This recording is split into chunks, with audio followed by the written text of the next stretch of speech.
یہ رات تمہارے لیے اس قدر اذیتناک بنا دوں گا کہ تم پل پل اپنی موت مانگو گی، لیکن اسفند خان تمہیں مرنے بھی نہیں دے گا۔ بے ساختہ اس کے کانوں میں یہ الفاظ گونجے تھے۔ اس وقت وہ پچھتا رہی تھی جب اس نے شوخ انداز میں چیخ چیخ کر کہا تھا کہ میں تو اسفند خانزادہ پر تھوکنا بھی پسند نہیں کرتی۔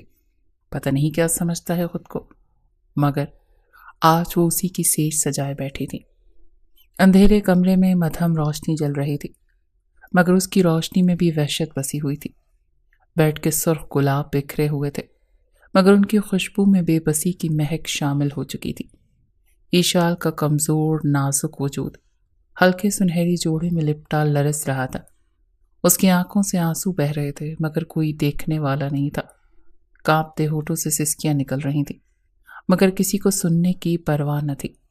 کمرے میں آتے ہی اسفند نے ایک لمحے کی بھی دیر کیے بغیر اپنی شیروانی کو اتار کر ایک طرف پھینکا اور پھر کرتے کی آستینیں الٹتے ہوئے آگے بڑھا۔ وہ 17 سال کی کومل شہزادی کانپ رہی تھی اور اس کے سامنے آ کر کرسی پر بیٹھا اپنا جوتے والا پاؤں اس کی گود میں رکھ دیا جو کہ مٹی سے بھرا ہوا تھا۔ دونوں ہاتھ اپنی گردن کے پیچھے رکھ کر انگڑائی لینے کے انداز میں کہنے لگا، ہاں تو محترمہ کیا فرما رہی تھی آپ؟ وہ گھبرائی تھی جب وہ کہنے لگا کہ جوتا اتارو، میری شکل کیا دیکھ رہی ہو۔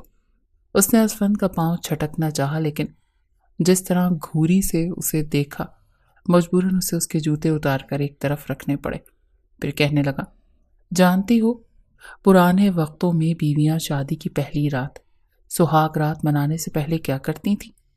وہ اپنے شوہر کے پاؤں دھو کر پیتی تھی۔ جاؤ شاباش، آج یہ رسم میں تم سے ادا کروانا چاہتا ہوں۔ یہ الفاظ سن کر تو ایشال کو اکائی آنے لگی۔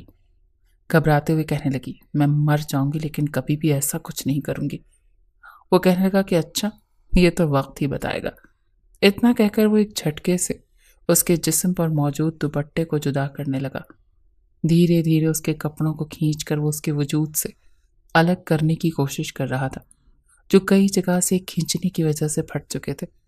اسفند پلیز ایسا مت کریں، مجھے بہت ڈر لگ رہا ہے، اس نے لرزتی ہوئی آواز میں کہا، مگر اسفند کے چہرے پر کوئی تاثر نہ آیا۔ اسفند کی آنکھوں میں وحشت تھی، جنون تھا، انتقام کی چنگاری تھی۔ اس نے ایک جھٹکے سے ایشال کی پتلی کلائی پکڑی اور اسے بیڈ پر دھکیل دیا۔ وہ بیڈ پر گر چکی تھی، سارے خد و خال واضح تھے۔ بہت شوق تھا نا سہاگ رات کا، بہت خواب دیکھے تھے نا، آج میں تمہیں وہ سب دکھاتا ہوں جس کا تمہیں اتنا انتظار تھا۔ اسفند کے لہجے میں زہر گھلا تھا۔ ایشال کا دل جیسے سینے میں ہی مر گیا۔ خوف کے مارے اس کی سانسیں اکھڑنے لگیں۔ نہیں پلیز مجھے جانے دیں، میں نے کچھ نہیں کیا، پلیز۔ وہ کانپتی ہوئی التجا کر رہی تھی، مگر اسفند کو اس کی کوئی پرواہ نہیں تھی۔ اس نے جھک کر ایشال کی گردن پکڑ لی، اتنی سختی سے کہ اس کا نرم اور نازک وجود کانپنے لگا۔ اس کی آنکھیں خوف سے پھیل گئیں اور سانسیں رکنے لگیں، مگر اسفند کی گرفت ڈھیلی نہ ہوئی۔ آپ رونا کیوں؟ یہی تو چاہا تھا نا تم نے، یہی سب تو تمہیں چاہیے تھا، آپ بھگتو۔ اسفند کی آواز میں زہر گھلا تھا۔ سہاگ رات منانے کی کتنی جلدی تھی، وہ بھی اس کم عمری میں۔ آج میں تمہارے سارے شوق سود سمیت پورے کروں گا۔ جیسے جیسے وہ اسے پردوں سے آزاد کر رہا تھا، وہ گھبرا کر بیڈ کی دوسری طرف کھسک رہی تھی۔ اس نے ایشال کو مزید قریب کیا۔ اس کا چہرہ اتنا قریب تھا کہ اسفند کی تیز سانسیں اس کے چہرے پر محسوس ہو رہی تھی۔ میں تمہیں بتاؤں گا کہ مرد کا غصہ کیا ہوتا ہے، میں تمہیں سکھاؤں گا کہ جب عزت پر انگلی اٹھتی ہے تو کیسا لگتا ہے۔ اسفند کی گرفت اور سخت ہو گئی تھی۔ ایشال کا پورا وجود لرز اٹھا۔ نہیں پلیز، اس کی آواز سرگوشی میں بدل گئی، مگر اسفند کے دل پر جیسے پتھر تھا۔ اس نے جھک کر ایشال کے چہرے کو اپنے ہاتھوں میں جکڑ لیا۔ اس کی آنکھوں میں اتنی شدت تھی کہ ایشال کی روح کانپ گئی۔ اب میں تمہیں وہ بناؤں گا جو تم نے کبھی سوچا بھی نہیں ہوگا۔ اسفند کے لب اس کے قریب آئے اور اگلے ہی پل وہ اس کے لبوں پر اپنی شدتیں لٹانے لگا۔ ایک جانب لب اس کی چیخوں کو قابو کیے ہوئے تھے اور دوسری جانب بڑی شدت اور ظالمانہ انداز میں اسفند کے ہاتھ اس کے نازک وجود پر گرفت بڑھا رہے تھے۔ بیڈ کی چادر جو پہلے خالص سفید تھی اب رنگین ہو چکی تھی، اس بات کی گواہی دے رہی تھی کہ کسی کی روح کو کچلا گیا ہے۔ کسی کی معصومیت روندی گئی ہے۔ ایشال کا نازک وجود تھکن اور اذیت سے لرز رہا تھا۔ اس کا سنہری جوڑا بے ترتیب ہو چکا تھا، اس کے بال الجھے ہوئے تھے اور جسم پر نیل کے نشان کہانی سنا رہے تھے کہ وہ رات کیسی گزری تھی۔ بس پلیز بس کریں، مجھ پر رحم کریں، وہ سسک سسک کر گڑ گڑا رہی تھی، مگر اسفند خانزادہ کے چہرے پر کوئی رحم نہیں تھا۔ اب رحم چاہیے؟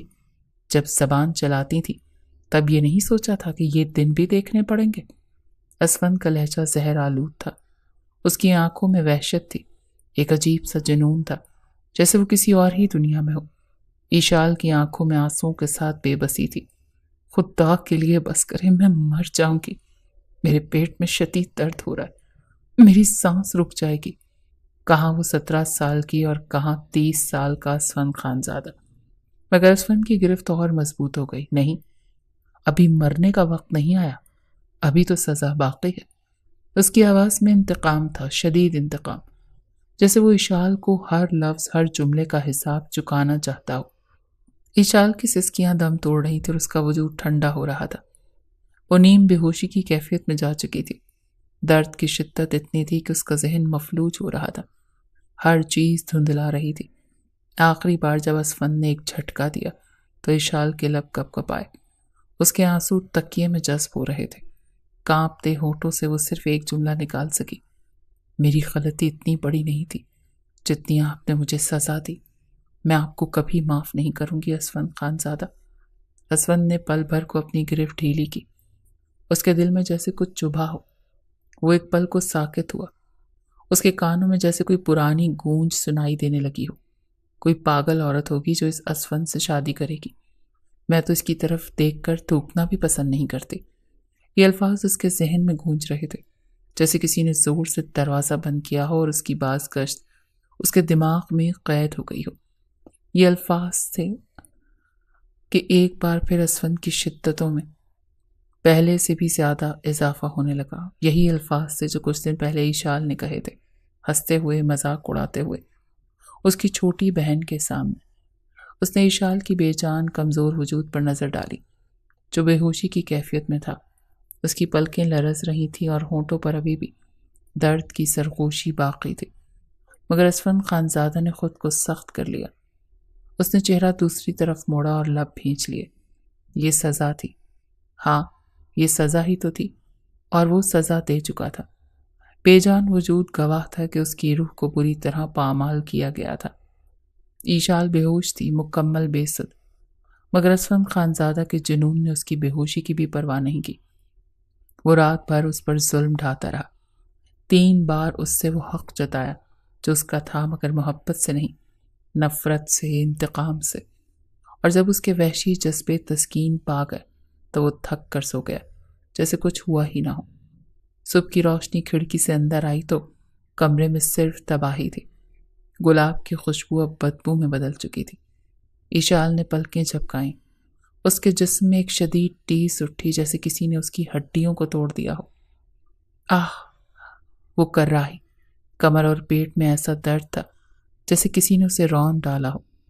وہ اپنی جگہ سے ہلنے کی کوشش کر رہی تھی، مگر ہر حرکت پر درد کی تیز لہر اس کے پورے جسم میں دوڑ جاتی۔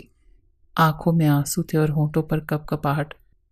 وہ رات یاد آ رہی تھی، وہ درندہ صفت رویا، وہ جبر، وہ انتقام، اور تبھی اس کے کانوں میں ایک آواز پڑی، اٹھو۔ اس نے خوف سے آنکھیں کھولی، سامنے اسفند خانزادہ کھڑا تھا۔ اس کی نظریں اب بھی سخت تھیں، وہ دل میں رحم کا نام و نشان نہیں تھا۔ اس نے ایک جھٹکے سے ایشال کو گردن سے پکڑ کر اوپر اٹھا لیا، اتنی شدت سے کہ ایشال کی سانسیں رکنے لگیں۔ یہ تمہاری سزا تھی، سمجھی؟ میں نے تمہیں یوں ہی کچلنا تھا، تمہیں رون کر تسکین حاصل کرنی تھی۔ اسفند کا لہجہ زہر سے بھرا تھا۔ ایشال نے بے یقینی سے اس کی طرف دیکھا، آنکھوں میں آنسو، ہونٹ لرزتے ہوئے۔ آپ نے مجھ سے ایسا کیوں کیا؟ میں اتنی بری تھی کیا؟ اس کا لہجہ کانپ رہا تھا۔ اسفند طنزیہ ہنسا، تمہیں یاد ہے نا؟ اسفند طنزیہ ہنسا، تمہیں یاد ہے نا؟ تم نے کیا کہا تھا؟ تمہیں اسفند خانزادہ سے نفرت تھی، تم نے میرا مذاق اڑایا تھا۔ اب دیکھو، تمہاری زندگی خود ایک مذاق بن چکی ہے۔ اشال کی آنکھوں میں اذیت کے سائے گہرے ہو گئے۔ میں کبھی معاف نہیں کروں گی اور یہی کہوں گی کہ اسفند خان زادہ پر میں تھوکنا بھی پسند نہیں کرتی، کیونکہ اس مرد کی اصل حقیقت درندگی میں کل رات دیکھ چکی ہوں۔ یہ کسی عورت کے لائق ہی نہیں ہے۔ اسفند نے اس کی بات سنی انسنی کرتے ہوئے ایک جھٹکے سے اسے بیڈ سے نیچے دھکیلا۔ اشال کی تکلیف بھری چیخ کمرے میں گونجی، دفع ہو جاؤ میرے گھر سے۔ اشال کا دماغ جیسے سن ہو گیا۔ نکل جاؤ یہاں سے؟ نہ میں تمہیں اپناؤں گا اور نہ کسی اور کا ہونے دوں گا، اسفند نے حقارت سے کہا اور دروازہ کھول دیا۔ اشال نے ٹوٹے وجود کے ساتھ اس کی طرف دیکھا، آنکھوں میں بے یقینی، دل میں درد، مگر سب سے زیادہ خوف کہ وہ کہاں جائے گی۔ مجھے پرواہ نہیں، شہر ہو یا جنگل، جہنم میں جاؤ، مگر اس گھر میں مزید ایک لمحہ بھی رہنے کی ضرورت نہیں۔ اور اگلے ہی لمحے وہ اشال کو دروازے سے باہر دھکیل چکا تھا۔ وہ نازک وجود جو ساری رات کی اذیت سہ چکا تھا اب فرش پر پڑا تھا، تنہا، برباد اور بے یار و مددگار۔ اسفند نے دروازہ بند کر دیا بغیر سوچے کہ وہ ایک گاؤں کی لڑکی تھی، اس شہر میں انجان تھی، اور سب سے بڑھ کر وہ اس حال میں کہاں جائے گی۔ سڑک پر چلتے لوگ مڑ مڑ کر دیکھ رہے تھے، کچھ کے چہروں پر حیرت تھی اور کچھ کے لبوں پر سرگوشیاں۔ یہ کون ہے؟ دلہن ہے شاید، گھر سے نکال دی گئی ہے۔ اللہ کسی دشمن کی بیٹی کے ساتھ بھی ایسا نہ کرے۔ مگر اشال کو کسی کی پرواہ نہیں تھی، وہ چل رہی تھی جیسے بے سمت، جیسے زندگی سے بے خبر۔ اسفند، تم نے میرے ساتھ یہ کیوں کیا؟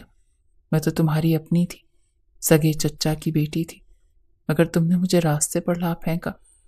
اس کے کانوں میں اسفند کی زہریلی باتیں گونج رہی تھیں، دفع ہو جاؤ میرے گھر سے، نہ میں تمہیں اپناؤں گا اور نہ کسی اور کا ہونے دوں گا۔ آنکھوں سے آنسو ٹپک کر اس کے جلتے لبوں پر آ گرے۔ اس نے قدم بڑھایا، سڑک عبور کرنی چاہی، مگر جیسے ہی وہ آگے بڑھی، یو ٹرن لے کر آتی گاڑی سے ٹکرا گئی۔ وہ ہوا میں اچھلی اور سڑک پر گر پڑی۔ گاڑی میں فل والیوم پر میوزک بج رہا تھا۔ ڈرائیونگ سیٹ پر ایک نوجوان بیٹھا تھا، بمشکل 20 سال کا۔ وہ گاڑی کے جھٹکے سے گھبرا گیا، فوراً بریک ماری اور جھٹکے سے باہر نکلا۔ شٹ! وہ تیزی سے اشال کی طرف بھاگا۔ زمین پر پڑی اشال بے حس و حرکت تھی، چہرے پر زخموں کے ہلکے نشانات تھے، مگر اس کا حسن۔ وہ لڑکا پل بھر کے لیے ساکت ہو گیا، اس کا دل جیسے ایک پل کے لیے دھڑکنا بھول گیا۔ اس نے کبھی کسی کو اتنا خوبصورت نہیں دیکھا تھا، مگر اشال تو ٹھنڈی پڑ چکی تھی۔ اوہ گاڈ، میں نے اسے مار تو نہیں دیا؟ وہ گھبرا گیا۔ وہ زمین پر بیٹھا کانپتے ہاتھوں سے اشال کے چہرے کو چھوا۔ ہیلو، پلیز آنکھیں کھولو، مگر اشال کی آنکھیں بند تھی۔ نوجوان نے ارد گرد دیکھا، لوگ جمع ہونے لگے تھے۔ ابے یار، یہ تو گئی کام سے، کسی راکیر نے سرگوشی کی۔ بکواس بند کر، لڑکے نے غصے سے کہا اور جھٹکے سے اشال کو اپنی باہوں میں اٹھا لیا۔ اس کے وجود میں ایک عجیب سی کشش تھی، کچھ ایسا کہ وہ چاہ کر بھی اسے چھوڑ نہیں سکتا تھا۔ میں اسے اسپتال لے جاتا ہوں، اس نے خود سے کہا، مگر پھر ایک پل کو رکا نہیں۔ اسپتال لے گیا تو پولیس کیس بن جائے گا، نہیں، میں اسے اپنے گھر لے جاؤں گا۔ اور وہ اشال کو باہوں میں بھر کر اپنی گاڑی کی طرف بڑھا۔ اس کے ہاتھوں میں اشال کا وجود کسی نازک گڑیا کی طرح تھا، ٹوٹا ہوا، بکھرا ہوا، مگر دل کو چھو لینے والا۔ ماہر نے اشال کو گاڑی کے پچھلی سیٹ پر لٹایا اور پوری رفتار سے اپنے گھر کی طرف بڑھا۔ اس کے دل کی دھڑکن بے ترتیب ہو رہی تھی، وہ نہیں جانتا تھا کہ اس کے ساتھ کیا ہو رہا ہے۔ بس ایک انجانا سا احساس تھا کہ یہ لڑکی جو ابھی تک بے ہوش تھی کوئی عام لڑکی نہیں تھی۔ جیسے ہی وہ گھر پہنچا، اس نے جلدی سے گاڑی روکی اور اشال کو باہوں میں اٹھا کر اندر داخل ہوا۔ ارے یہ کس کو اٹھا لائے ہو تو؟ حشمت بیگم کی گھبرائی ہوئی آواز گونجی۔ وہ ہال میں بیٹھی چائے پی رہی تھی، مگر اپنے بیٹے کو ایک بے ہوش لڑکی اٹھائے دیکھ کر حیران اور پریشان ہو گئی۔ اماں بتاتا ہوں، صبر رکھو۔ مگر حشمت بیگم نے جب بیٹے کو اس جوان لڑکی کے ساتھ دیکھا اور جس طرح کی حالت میں تھی وہ، آخر وہ بھی ایک عورت تھی، حالات کی نزاکت کو سمجھتی تھی، فوراً گھور کر بیٹے کو دیکھ کر کہنے لگی، کیا کیا ہے تو نے اس لڑکی کے ساتھ؟ بتاؤ مجھے، اسی لیے تجھے لاکھوں روپے سے بھرا ہوا کارڈ جیب میں تھما رکھا ہے کہ تم ایسی لڑکیوں کے ساتھ راتیں گزارتا پھرے اور پھر معاملہ بگڑے اور اٹھا کر گھر لے آئے؟ شرم نہیں آئی تجھے؟ ارے کتنے کی خریدی ہے یہ؟ حشمت بیگم تو ہمیشہ کی طرح اپنے خدشات ظاہر کرنے لگی۔ اسے بیڈ پر لٹانے کے بعد ماہر نے پلٹ کر اپنی ماں کو دیکھا۔ دونوں ہاتھ ماں کے سامنے جوڑ کر کہنے لگا، میری اماں، کچھ خدا کا خوف کر لیا کریں۔ کیا میں تجھے اتنا گیا گزرا لگ رہا ہوں کہ میں لڑکیوں کے ساتھ وقت گزارتا پھروں گا؟ کبھی کبھی تو مجھے لگتا ہے کہ تو میری ماں ہی نہیں ہے۔ وہ غصے سے بڑبڑایا تو حشمت بیگم بھی فوراً سے چھینپ سی گئی، کہنے لگی، کون ہے یہ لڑکی؟ مجبوراً ماہر کو اپنی ماں کو سب کچھ بتانا پڑا، جس کے بعد وہ کہنے لگی، مجھے تو لگتا ہے اس کے ساتھ کسی نے غلط کر کے چھوڑ دیا۔ دلہن بنی لڑکی دیکھ تو کتنی پیاری ہے، کم عمر بھی دکھتی ہے۔ میں چائے کے گھونٹ جلدی جلدی حلق کے نیچے اتارتی ٹکر ٹکر ایشال کو بھی دیکھ رہی تھی۔ کچھ گھنٹے بعد ڈاکٹر نے ایشال کو دیکھ کر تسلی دی کہ وہ خطرے سے باہر ہے، مگر شدید صدمے اور کمزوری میں۔ دوا دے کر وہ چلا گیا، مگر حشمت بیگم اب بھی بے چین تھی۔ بیٹا، یہ جاگے گی تو نہ جانے کیا کرے گی، ہمیں اس کے گھر والوں کو خبر دینی چاہیے۔ ہاں، مگر پہلے دیکھ تو لیں کہ یہ ہوش میں آ کر کیا کہتی ہے، اور اگر آپ کے پاس کوئی جادوئی کبوتر ہے تو آپ کو فوراً سے اس کے گھر والوں کو پتہ دے دیں تاکہ وہ منہ چڑھا کر بولا تو حشمت بیگم نے فوراً اپنا جوتا اتار کر اس کی کمر پر دے مارا۔ ان کا بیٹا شروع ہی سے ایسا تھا، وہ خود بھی ایسے ہی تھی۔ حشمت بیگم نے یہ دوسری شادی کی تھی۔ پہلی شادی ماہر کے باپ کے ساتھ تھی، جو ہر وقت تانے دیتا رہتا تھا، مار پیٹ کرتا رہتا تھا۔ شروع میں تو حشمت بیگم نے اس کے سارے ظلم سہے، لیکن پھر جب بیٹا 10 سال کو پہنچا اور ظلم سہ کر تھک گئی تو اپنے شوہر کے ساتھ منہ زور ہو گئی۔ اب تو دونوں جب لڑتے تو پورا گاؤں سنا کرتا تھا۔ پھر ایک روز ان کا شوہر مر گیا، بچائی اپنی زندگی اپنے بیٹے کے ساتھ گزارنے کے۔ حشمت بیگم نے فوراً کہہ دیا کہ رشتہ والیوں کو اگر کوئی اچھا امیر کبیر شخص مجھے میرے بیٹے کے ساتھ اپنانا چاہے تو میں حاضر ہوں۔ حشمت بیگم وقت کے ساتھ ساتھ کافی تیز اور شاطر ہو چکی تھی، لیکن کبھی بھی کسی کو غلط مشورہ نہیں دیتی تھی۔ ہاں، اپنے اور اپنے بیٹوں کی خوشی کے لیے خود غرض ضرور ہو چکی تھی۔ ایک 70 سالہ بوڑھے کا رشتہ 30 سال کی حشمت کے لیے آیا تھا، چونکہ امیر تھا اسی لیے فوراً قبول کر لیا۔ 5 سال بعد ہی وہ شخص اللہ کو پیارا ہو چکا تھا، اور اس کے بعد سے اس کی ساری جائیداد حشمت اور ماہر کو مل چکی تھی۔ یوں یہ دونوں امیر تو ہو چکے تھے، لیکن ابھی بھی ان کے انداز اور اطوار وہی گاؤں والے طور طریقے بستے تھے۔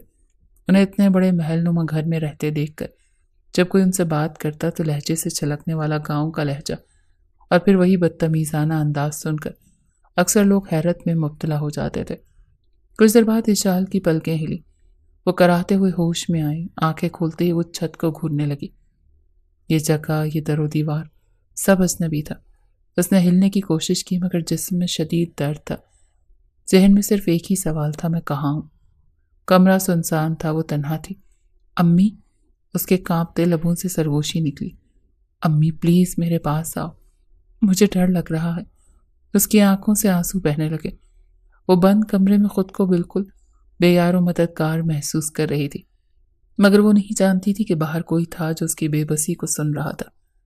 ہوش میں آتے ہی شال کی پلکیں بوجھل انداز میں کھلی، آنکھوں کے گرد سوجن تھی، پورا جسم جیسے زخموں سے چور تھا۔ کمرے میں مدھم روشنی تھی، دیواروں پر اجنبی تصویریں، چھت پر لگا پنکھا آہستہ آہستہ سے گھوم رہا تھا۔ وہ کہاں تھی؟ یہ جگہ کون سی تھی؟ دماغ دھندلا ہو رہا تھا، مگر جیسے ہی اس نے اپنی سانس بحال کی، ماضی کسی بگولی کی طرح اس کے ذہن میں اتر آیا۔ گاؤں کی حویلی، وسیع آنگن، اونچی دیواریں۔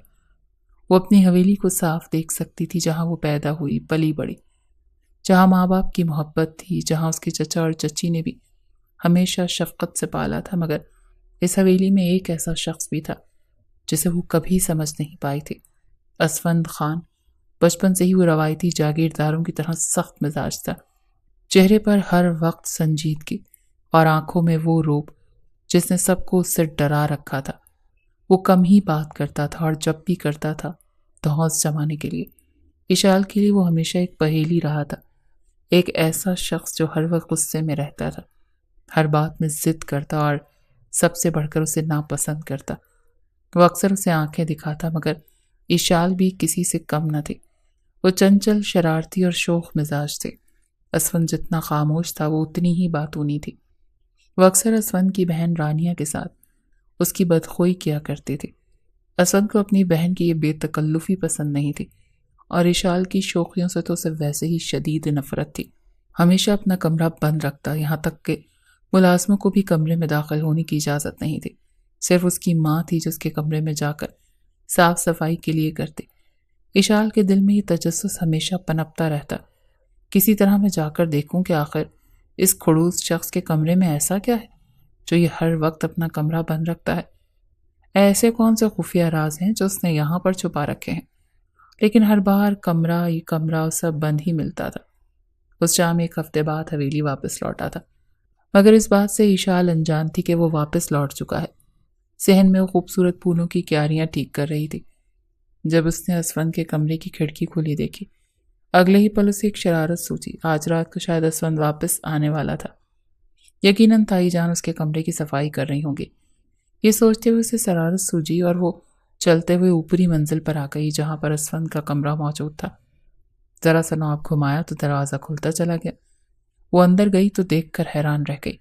کمرہ انتہائی نفیس تھا، ہر چیز اپنی جگہ، کسی چیز پر ایک تنکا تک نہیں تھا۔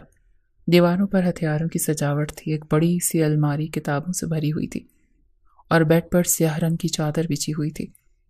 وہ دھڑم سے جا کر بیڈ پر بیٹھ گئی، پورے کمرے کو دیکھنے کے بعد کہنے لگی، ویسے تو ناک پر غصہ ہر وقت بیٹھا رہتا ہے، اور بیڈ کی چادر تو دیکھو سیاہ رنگ کی، کون بیوقوف ہے جو بیڈ کی چادر سیاہ رنگ کی رکھتا ہے؟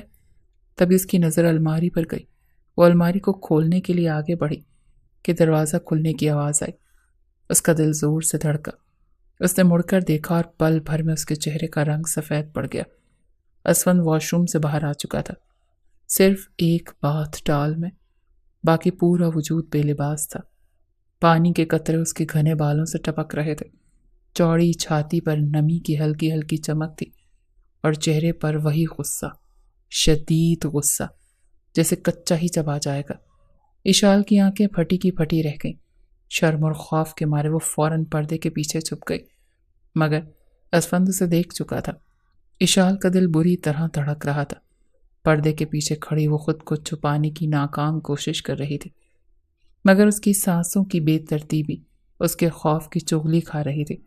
اس کے لب کپ کپا رہے تھے، ہاتھ کانپ رہے تھے، لیکن اسفند نے اسے دیکھ لیا تھا۔ پردے کے پیچھے سانس لیتا ابھرتا وجود اسفند کے چہرے پر معنی خیز مسکراہٹ لے آیا۔ پل بھر میں وہ جھٹکے سے پردہ ہٹا چکا تھا اور اگلے ہی لمحے اس کا مضبوط ہاتھ اشال کی نازک کمر کے گرد آ چکا تھا۔ تم یہاں کیا کر رہی تھی؟ اسفند کی بھاری غسیلی آواز اس کے کانوں میں گونجی۔ اشال کی سانسیں جیسے تھم گئی۔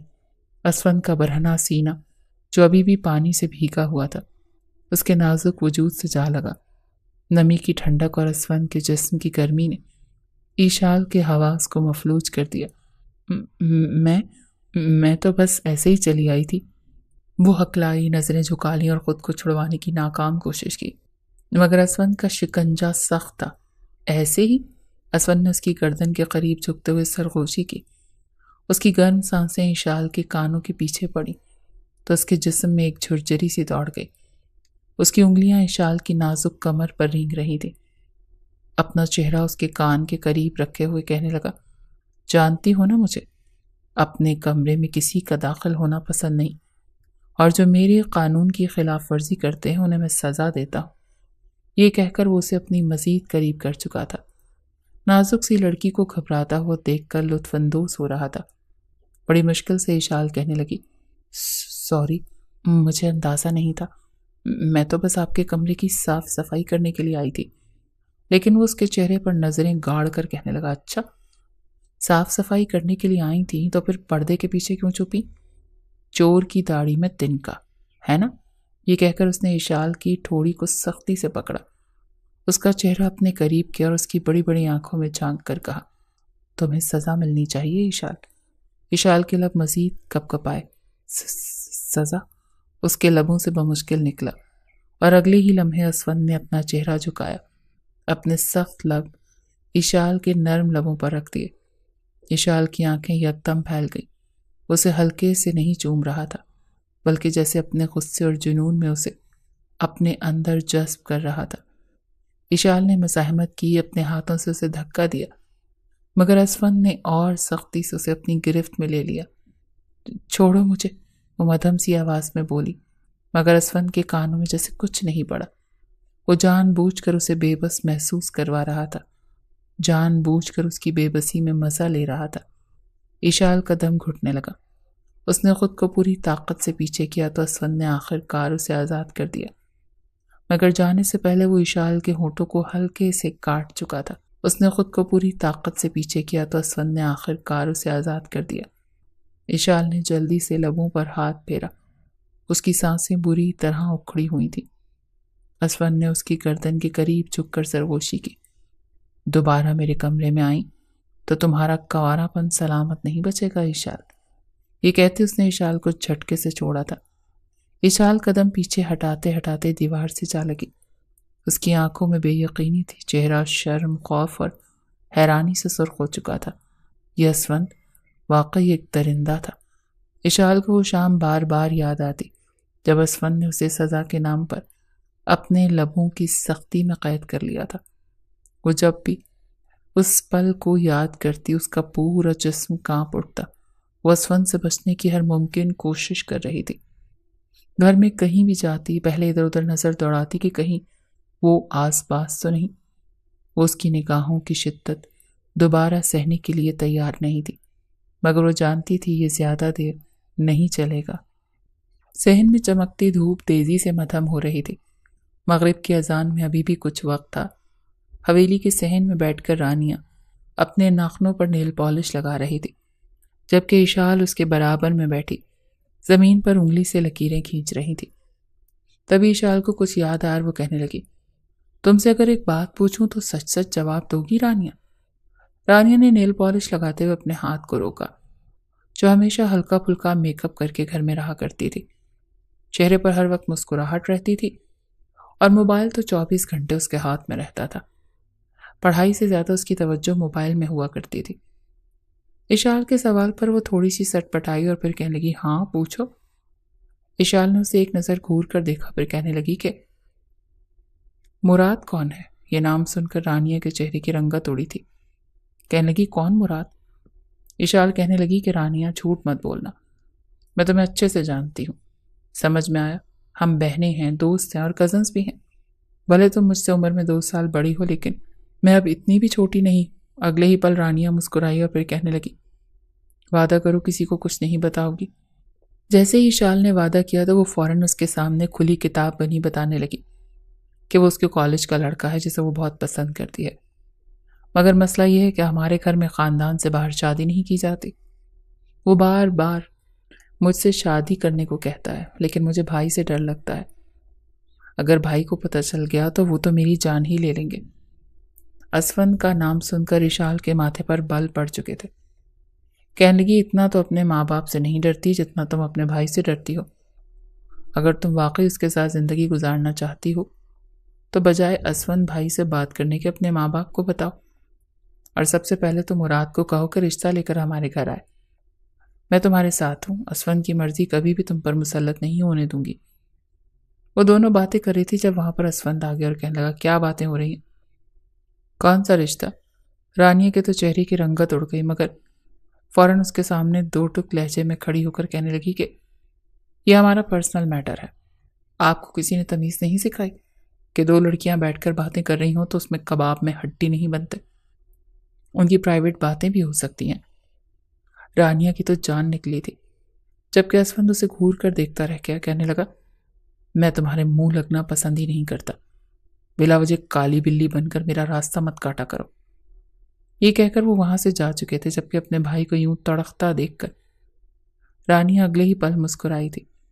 کتنا مزہ آئے گا نا بھائی کی شادی پر، رانیہ نے اچانک خوشی سے کہا۔ اشال نے سر اٹھایا اور بیزاری سے اسے دیکھا۔ تمہارا بھائی شادی کے لائق بھی ہے؟ وہ ناک چڑھا کر بولی۔ 24 گھنٹے تو اس کی شکل سڑے ہوئے کریلے جیسی رہتی ہے۔ رانیہ ہنستی، بالکل ہے، اور اماں تو بہت جلد ان کی شادی کے لیے لڑکیاں دیکھ رہی ہیں۔ کوئی پاگل لڑکی ہوگی جو اس غسیل کے ساتھ شادی کرے گی۔ اشال طنزیہ بولی تو رانیہ مزید ہنسی۔ سچ کہوں تو اگر تمہاری عمر 17 نہیں ہوتی اور تم میرے بھائی کی عمر کی ہوتی تو میں تمہاری شادی بھائی سے کروا دیتی۔ یہ سن کر اشال کا پارا چڑھ گیا، وہ جھٹکے سے اٹھی، ہاتھ باندھے، غصے سے بولی، میں اور تمہارا بھائی؟ ہاں، میں تو اس کی طرف دیکھ کر تھوکنا بھی پسند نہ کروں۔ رانیہ کا منہ حیرت سے کھل گیا، مگر پیچھے کوئی اور بھی تھا جو یہ الفاظ سن چکا تھا، اسفند خان۔ وہ اپنے مخصوص انداز میں سفید شلوار قمیض میں ملبوس دروازے کے پاس کھڑا تھا، ہاتھ جیب میں ڈالے، نظریں تیز اور لبوں پر وہی ہلکی سی ہنسی جو ہمیشہ خطرے کا اشارہ دیتی تھی۔ اشال نے جیسے ہی اسے دیکھا اس کے پیروں تلے سے زمین کھسک گئی۔ اسفند کی نظریں اس پر جمی تھیں، ایسی نظریں جیسے کسی شکاری نے شکار کو گھیر لیا ہو۔ وہ تو سمجھ رہی تھی کہ یہ چلا گیا۔ وہ آہستہ آہستہ چلتا ہوا ان کے قریب آیا۔ کیا کہا تم نے اشال؟ اس کی آواز میں خطرناک سکون تھا۔ اشال کے گلے میں کانٹے چبھنے لگے۔ وہ نظریں چرا گئی۔ کچھ نہیں، وہ جلدی سے بولی، مگر اسفند کی نظریں ایک پل کے لیے بھی اس کے چہرے سے نہیں ہٹی۔ نہیں، میں نے سنا ہے تم میری طرف دیکھ کر تھوکنا بھی پسند نہیں کرتی۔ ہاں تو ہاں، مجھے تم جیسے مرد نہیں پسند، وہ جان بوجھ کر مضبوط لہجے میں بولی، مگر اس کی آواز میں ہلکی سی لرزش واضح تھی۔ اسفند کے لبوں پر ایک طنزیہ مسکراہٹ آئی۔ وہ ایک نظر اس کے چہرے پر ڈال کر آگے بڑھ گیا۔ اشال کا دل زور زور سے دھڑک رہا تھا، مگر وہ سنی انسنی کر کے اپنے کمرے میں جا چکی تھی۔ 2 روز سکون سے گزرے جب تیسرے دن اشال خود سوال سمجھنے کے لیے کتابیں اٹھائے رانیہ کے کمرے میں گئی، مگر رانیہ تو اپنا موبائل اٹھا کر زور سے ہاتھ پر مار رہی تھی۔ جب اشال نے پوچھا تو روتی صورت بنا کر کہنے لگی، مجھے موبائل کی اسکرین کو نہ جانے کیا ہو گیا ہے، ویسے چلانے کی کوشش کر رہی ہوں مگر چل ہی نہیں رہی۔ اشال نے اس کا ہاتھ سے موبائل لیا تو وہ گیلا ہو چکا تھا۔ رانیہ کے بال بھی گیلے تھے۔ وہ شاید ابھی نہا کر نکلی تھی۔ کہنے لگی، ایسے لگ رہا ہے جیسے باتھ ٹب میں یہ موبائل گر چکا ہو۔ وہ تو روانی میں کہہ چکی تھی، لیکن رانیہ کے چہرے کی رنگت اڑ گئی۔ جیسے ہی اشال نے اس کے چہرے کو دیکھا تو کچھ کہانی خود سمجھ چکی تھی۔ کہنے لگی، یہ سب کچھ کیا ہے؟ کہیں تم موبائل لے کر باتھ روم میں تو نہیں؟ رانیہ فوراً اپنا چہرہ جھکا گئی۔ یہ تم کیسی باتیں کر رہی ہو؟ میں تو بس موبائل اٹھا کر بات کر رہی تھی کہ میرے ہاتھ سے چھوٹ کر جگ میں گر گیا۔ صاف ظاہر تھا کہ رانیہ جھوٹ بول رہی تھی۔ تب تک موبائل نہ جانے کیسے ایک دم سے آن ہو چکا تھا۔ اشال کی نظر جیسے اسکرین پہ گئی تو ہینگ ہوا موبائل پر سامنے کچھ تصویریں تھیں جو کہ رانیہ کی تھیں، اور وہ بالکل بے لباس باتھ ٹب میں بیٹھی بے باک انداز میں اپنی تصویریں بنا چکی تھی۔ اگلے ہی پل یہ منظر دیکھ کر موبائل اشال کے ہاتھ سے چھوٹ کر گر چکا تھا۔ اسے ان مناظر کو دیکھ کر بالکل بھی یقین نہیں تھا۔ رانیہ اس کے سامنے سٹ پٹا چکی تھی کہ پلیز کسی کو مت بتانا، تم تو میری سہیلی اور رازدار ہونا، میں تو بس ایسے ہی، تم تو جانتی ہو نا کہ میں اور مراد ایک دوسرے کو بہت پسند کرتے ہیں، ہماری شادی ہو جائے گی۔ مگر اشال کہنے لگی، شادی ہوئی تو نہیں نا، یہ سب کچھ تم کیا کر رہی تھی، تمہیں شرم آنی چاہیے۔ لیکن وہ بجائے اشال کی باتوں پر کان دھرنے کے کہنے لگی، اچھا مجھے اپنا موبائل تو دو، میں مراد کو بتاؤں، وہ میرا انتظار کر رہا ہوگا۔ رانیہ کے ہاتھ سے موبائل کھینچ کر وہ مراد کو کال ملا چکی تھی۔ ان کے کمرے سے آنے والی کٹر پٹر سن کر باہر سے گزر رہے اسفند کے قدم رکے۔ وہ دھڑلے سے دروازہ کھول کر اندر داخل ہوا۔ رات کو 11:30 بج رہے تھے۔ حویلی کی در و دیوار پر خاموشی چھا چکی تھی، سب سو چکے تھے۔ یہ تم دونوں ہی ہڑبڑا کر اسے دیکھنے لگی۔ سب سے پہلے گھور کر اپنی بہن کو اور پھر اشال کو دیکھا تھا۔ کہنے لگا، کیا ہو رہا ہے یہاں پر؟ سوئی نہیں ہو تم دونوں؟ زمین پر گرے ہوئے موبائل کو فوراً اشال نے چھپا کر اپنے پیچھے کیا، مگر اسفند کو شک کی بو آنے لگی۔ آگے بڑھا کر رانیہ کے ہاتھ سے موبائل لے لیا جہاں پر مراد کی کال اٹینڈ ہو چکی تھی۔ وہ ہیلو کہہ رہا تھا۔ لڑکی کی آواز سن کر اسفند کا پارا چڑھ گیا۔ رانیہ سے کہنے لگا، کون ہے یہ؟ اشال تو پیچھے کھڑی یہ منظر دیکھ رہی تھی۔ اسفند خانزادہ کے غصے سے آخر کون بے خبر تھا۔ رانیہ کے رہے سہے حواس بھی جانے لگے۔ بار بار اشال کی طرف دیکھنے لگی کہ کوئی بہانہ بنا کر، مگر وہ کیا کرتی، مسلسل اسفند سے سوال کر رہا تھا، یہاں تک کہ وہ دیوار سے جا لگی۔ کہنے لگا کہ اگر تم نے اگلے 10 سیکنڈ کے اندر مجھے اس لڑکے کے بارے میں نہ بتایا تو میں یہیں پہ کھڑے کھڑے تمہیں چیر کر 2 ٹکڑوں میں تقسیم کر دوں گا۔ آنکھیں بند کر کے رانیہ نے کھولیں اور سامنے اشال کو گھبرایا ہوا چہرہ تھا۔ اسفند کہنے لگا، بار بار اسے کیوں دیکھ رہی ہو؟ مجھے سچ بتاؤ۔ رانیہ جو کچھ کہا، اشال کے تو پیروں کے نیچے سے زمین نکل چکی تھی۔ کہنے لگی، بھائی یہ لڑکا مراد ہے اور اشال کا بوائے فرینڈ ہے۔ اشال نے اس کے ساتھ دوستی کر رکھی ہے اور یہ چاہتی ہے کہ میں بھی اس سے دوستی کروں۔ قسم سے بھائی میں اس لڑکے کو نہیں جانتی۔ یہ الفاظ سننا تھے کہ اسفند کے ماتھے پر بل مزید گہرے ہو گئے۔ اشال پتھر کی مورت بن چکی تھی۔ اسے یقین ہی نہیں آ رہا تھا کہ رانیہ، جسے وہ بالکل اپنی بہنوں جیسا سمجھتی تھی، وہ اتنا بڑا جھوٹ بھی کبھی بولے گی۔ اشال فوراً آگے بڑھی اور کہنے لگی کہ نہیں، یہ جھوٹ بول رہی ہے، میں تو اس لڑکی کو جانتی بھی نہیں، یہ تو خود اس سے باتیں کر رہی تھی، میں تو اسے منع کر رہی تھی۔ اسود نے موبائل لیا اور اگلے ہی پل سوال کیا، یہ موبائل کس کا ہے؟ اشال کہنے لگی میرا ہے۔ زوردار تھپڑ وہ اشال کے منہ پر مار چکا تھا۔ کہنے لگا گھٹیا لڑکی، خود تو تم گرے ہوئے کردار کی مالک ہو، اپنے ساتھ ساتھ میری بہن کو بھی بگاڑ رہی تھی۔ رانیہ کو چھوڑ کر اشال کی طرف بڑھا اور اسے بازو سے کھینچ کر کمرے میں لے گیا۔ کہنے لگا تم نے خانزادہ کی بہن کو ورغلانے کی کوشش کی ہے، تمہیں ایسی سزا دوں گا کہ تم یاد رکھو گی۔ کیا کہہ رہی تھی؟ کہ مجھے تھوکنا پسند نہیں کرتی؟ اب میں تمہیں دکھاتا ہوں کہ تمہارا تماشا کیسے بنتا ہے۔ بہت شوق ہے نا بوائے فرینڈز بنانے کا؟ وہ وہی اس کے کمرے میں پٹک کر باہر جا چکا تھا۔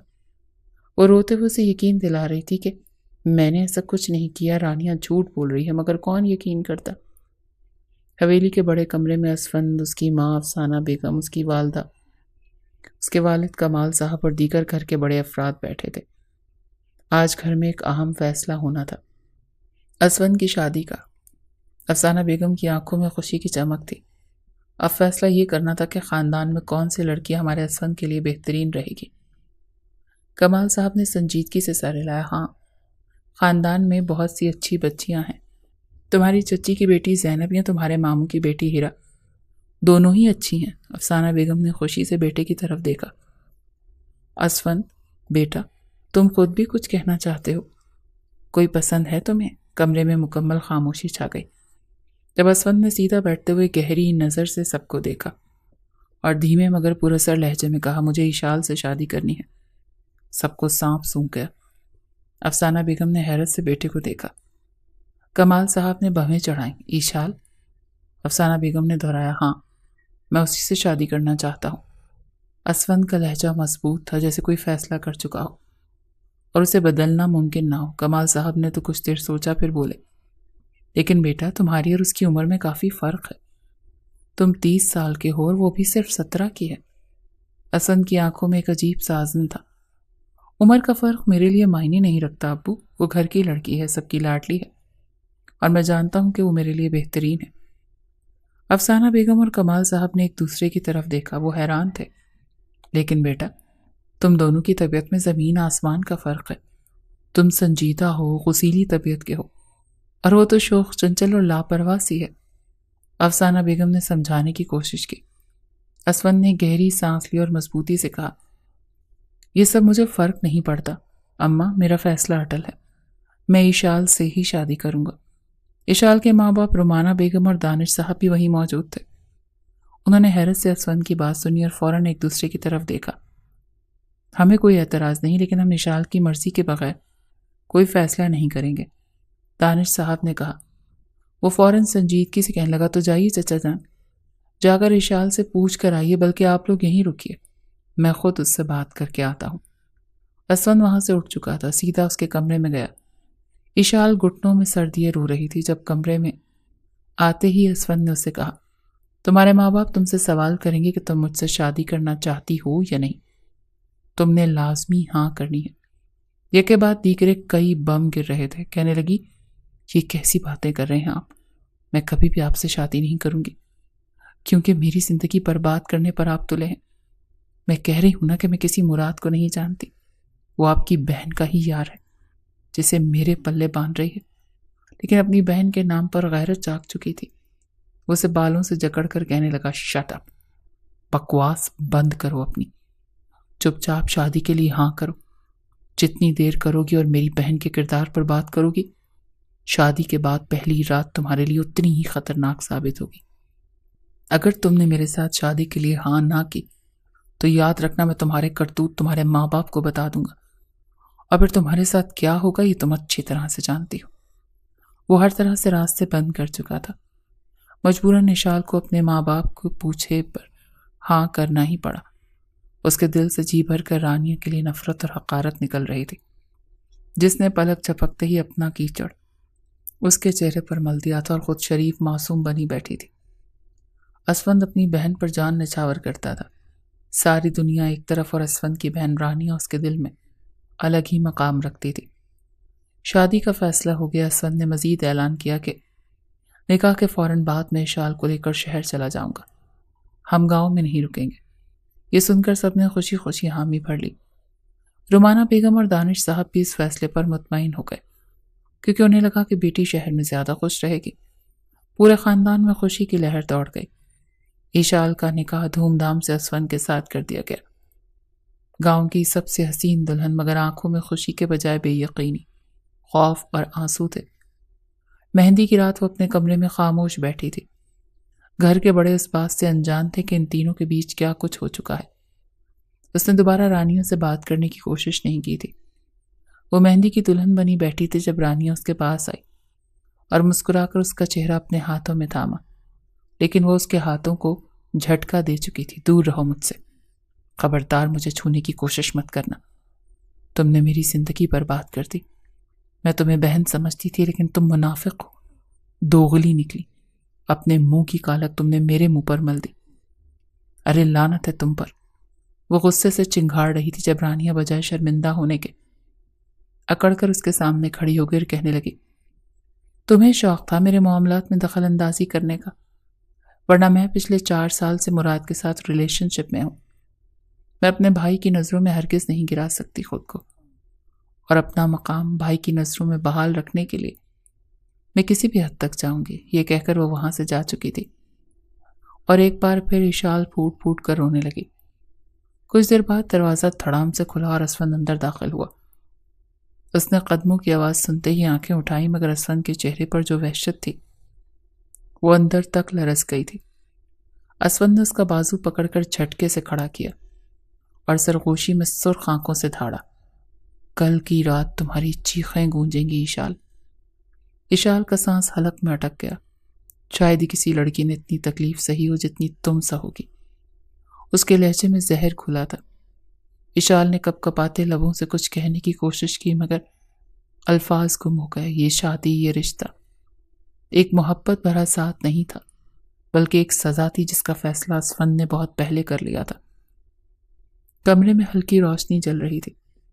اشال بستر پر بیٹھی تھی، اس کے آنسو تھمنے کا نام نہیں لے رہے تھے۔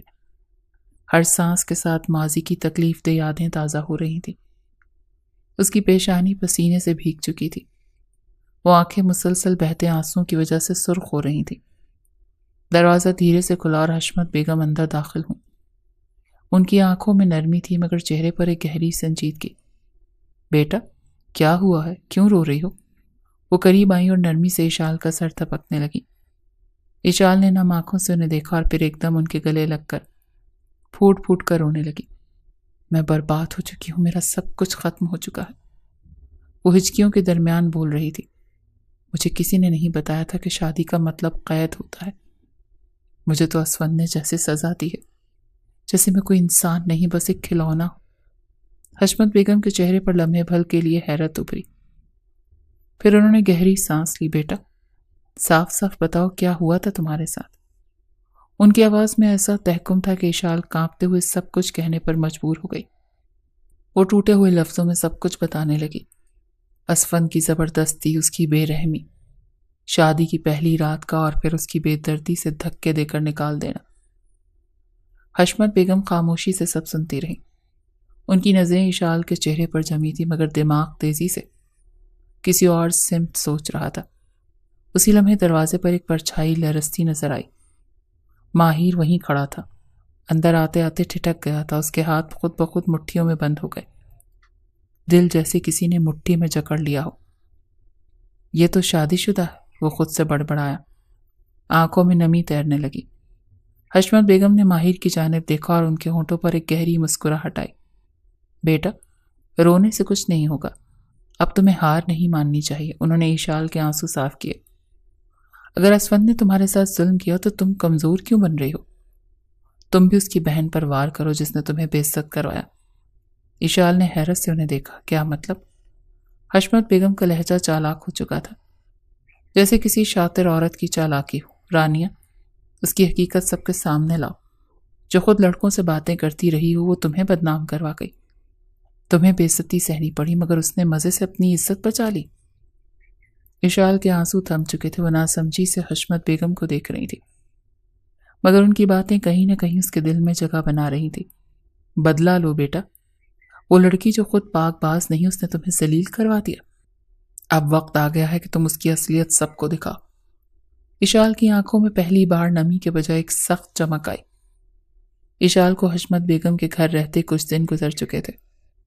وہ ابھی بھی ذہنی طور پر کمزور تھی مگر اسفند کے کیے گئے ظلم نے اس کے اندر ایک چنگاری چلاتی تھی. وہ پہلے جیسی نہیں رہی تھی. اب وہ کمزور نہیں بلکہ خاموش طوفان بن چکی تھی. ماہر اکثر اسے خاموشی سے گھورتا رہتا تھا جیسے کوئی انکہی کہانی اس کی آنکھوں میں تلاش کر رہا ہو. وہ چاہ کر بھی اپنی نظریں ہٹا نہیں پاتا تھا. ایک شام جب وہ ڈرائنگ روم میں بیٹھا اپنے موبائل سے کھیل رہا تھا اس کی نظر پھر اشال پر پڑی جو کھڑکی کے پاس کھڑی باہر دیکھ رہی تھی. چہرے پر عجیب سا کرب تھا مگر آنکھوں میں ہار نہیں تھی. ماہر نے ایک لمبی سانس لی اور دھیرے سے بڑبڑایا. کیا قسمت ہے میری. زندگی میں پہلی بار کوئی لڑکی پسند آئی, وہ بھی شادی شدہ. اس کے اپنے الفاظ اسے خود ہی چبھے مگر حقیقت یہی تھی. اسفند کا نام آتے ہی اس کا دل کڑنے لگتا تھا. دوسری طرف اسفند خانزادہ کے فون پر روز حویلی سے کال آتی تھی. ہر بار کوئی نہ کوئی پوچھتا اشال سے بات کروا دو, وہ کیسی ہے. لیکن اسفند ہر بار کوئی نہ کوئی بہانہ بنا دیتا. وہ سو رہی ہے, بازار گئی ہے یا میں باہر ہوں. جیسے جیسے وقت گزر رہا تھا ویسے ویسے حویلی میں بے چینی بڑھ رہی تھی. حویلی میں اس روز خوشی کی لہر دوڑ گئی جب ایک اچھا رشتہ آیا رانیہ کے لیے.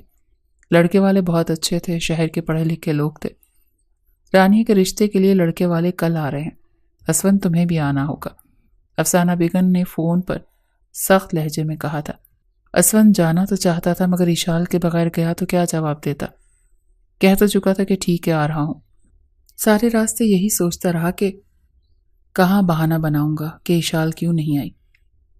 جیسے ہی اسفند نے حویلی میں قدم رکھا اس کی آنکھوں کے سامنے جو منظر آیا اس نے اسے ساکت کر دیا. سامنے اشال کھڑی تھی.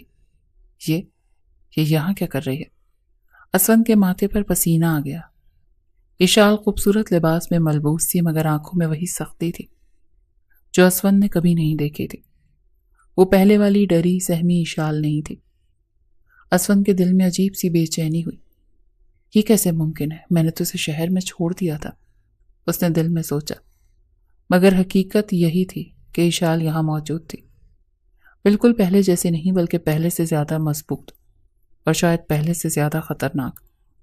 حویلی میں ہر طرف خوشی کا ماحول تھا.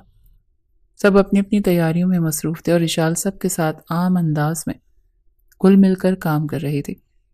اسفند کا اس کو یوں ہنسی خوشی سب کے ساتھ رہنا برداشت نہیں ہو رہا تھا. اس کے دل میں عجیب سی گھٹن ہو رہی تھی جیسے کچھ اس کے اختیار سے باہر جا رہا ہو. یہ کیسے ممکن ہے, میں نے اسے ذلیل کر کے نکالا تھا پھر بھی یہ پرسکون ہے. اسفند نے غصے سے اپنی مٹھیاں بھینچ لیں. کچھ دیر بعد لڑکے والے آ گئے.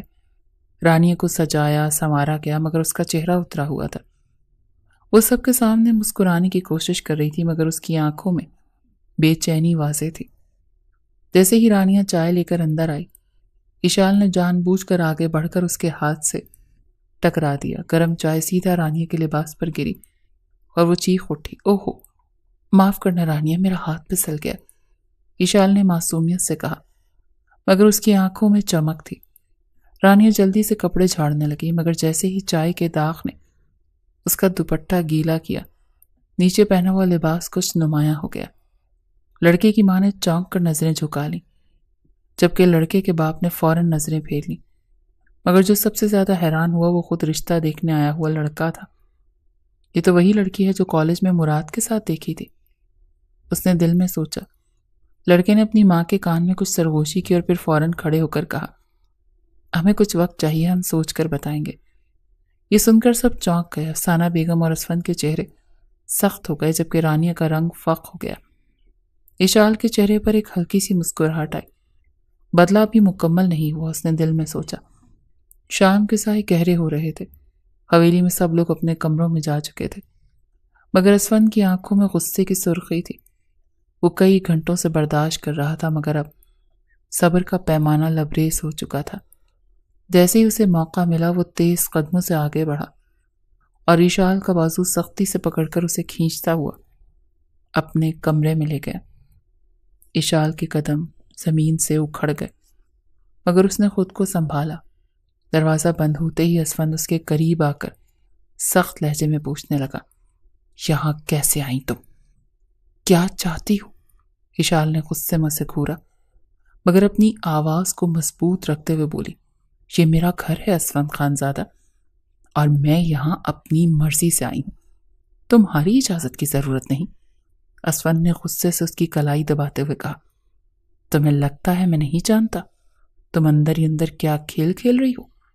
اشال نے ایک زہریلی مسکراہٹ کے ساتھ جواب دیا، میں نے کچھ نہیں کیا، جو کچھ ہوا وہ سچ تھا، اور ہاں، خبردار اگر تم نے دوبارہ زبردستی کرنے کی کوشش کی، اس بار میں پورے خاندان کے سامنے تمہارا اصلی چہرہ بے نقاب کر دوں گی۔ اسفند کے ماتھے پر تیوریاں چڑھ گئیں۔ اسے اس لڑکی کی یہ بدلی ہوئی شخصیت ناگوار لگ رہی تھی۔ اشال دروازے کی طرف بڑھنے لگی، مگر پھر رک کر زہریلے انداز میں بولی، ویسے تمہاری بہن بڑی معصوم بنتی ہے، مگر اس کے راز بھی زیادہ دن چھپنے والے نہیں۔ اسفند نے حیرانی سے اسے دیکھا، مگر اشال کچھ کہے بغیر دروازہ کھول کر باہر نکل گئی۔ اگلے دن حویلی میں ایک اور ہلچل مچ گئی جب ایک اور رشتہ رانیہ کے لیے آیا۔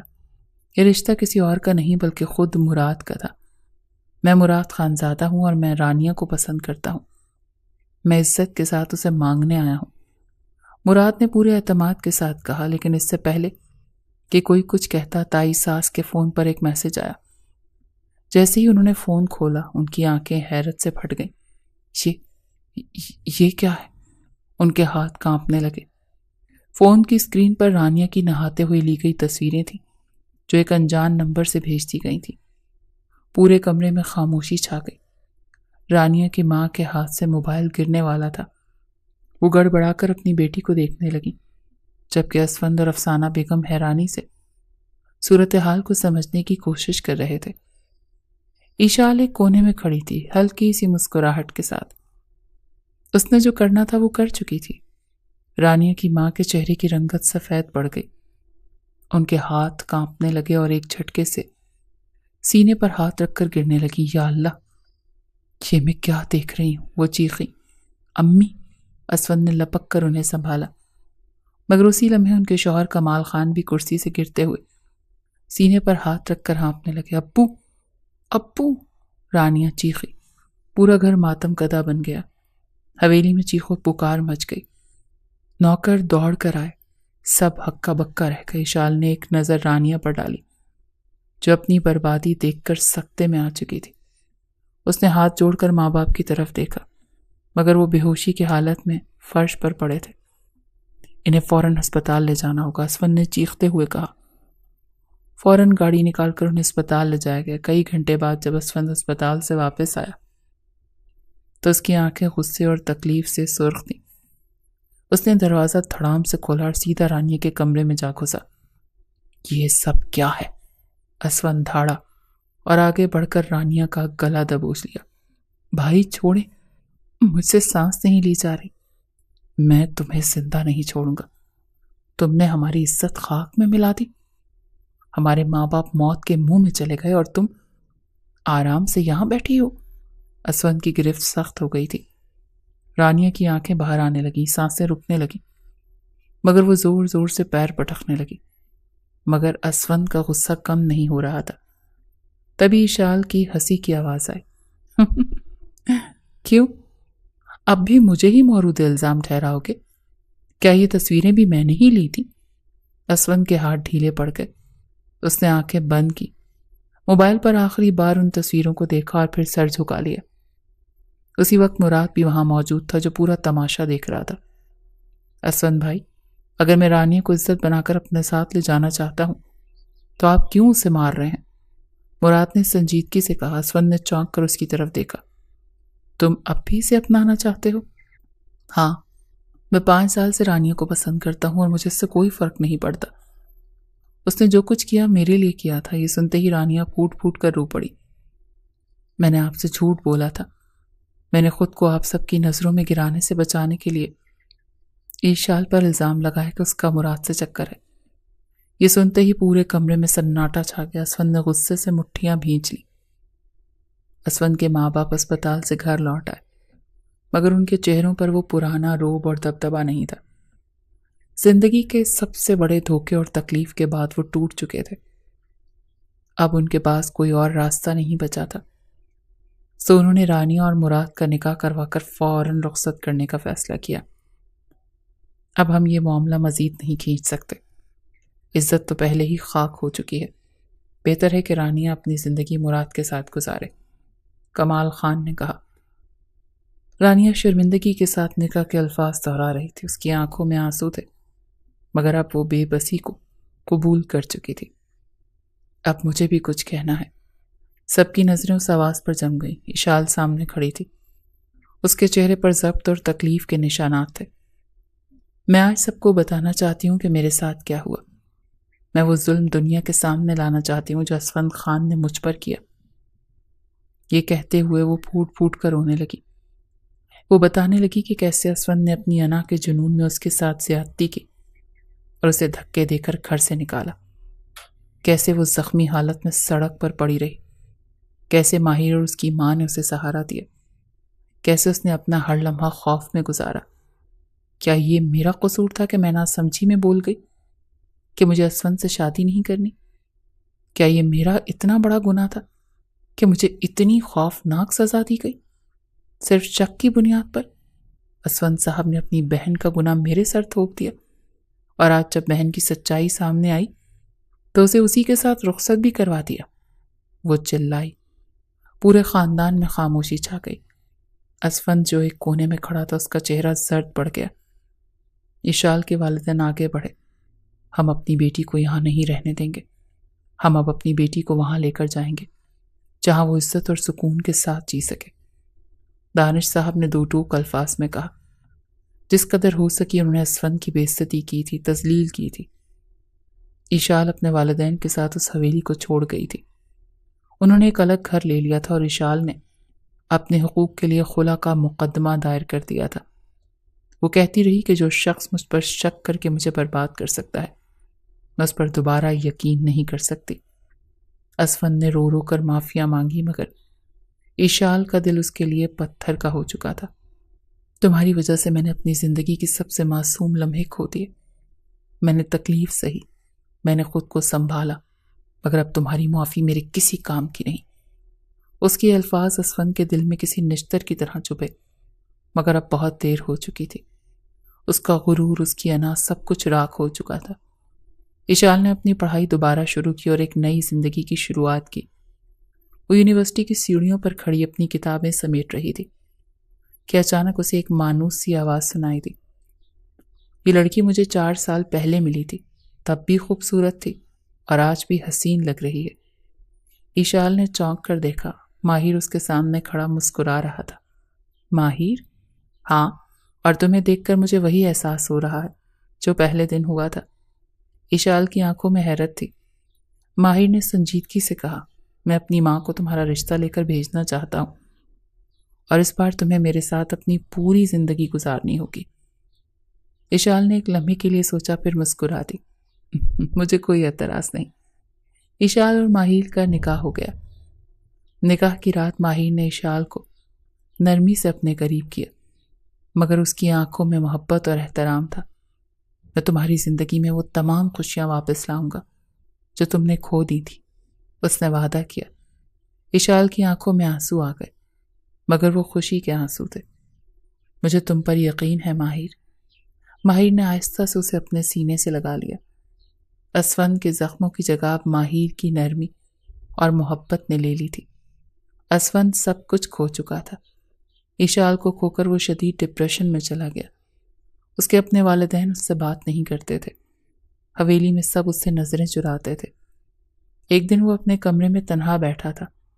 اس نے پرانی تصویریں دیکھی، ایشال کی ہنسی، اس کی معصومیت، سب کچھ جو اس نے اپنے ہاتھوں سے برباد کر دیا تھا۔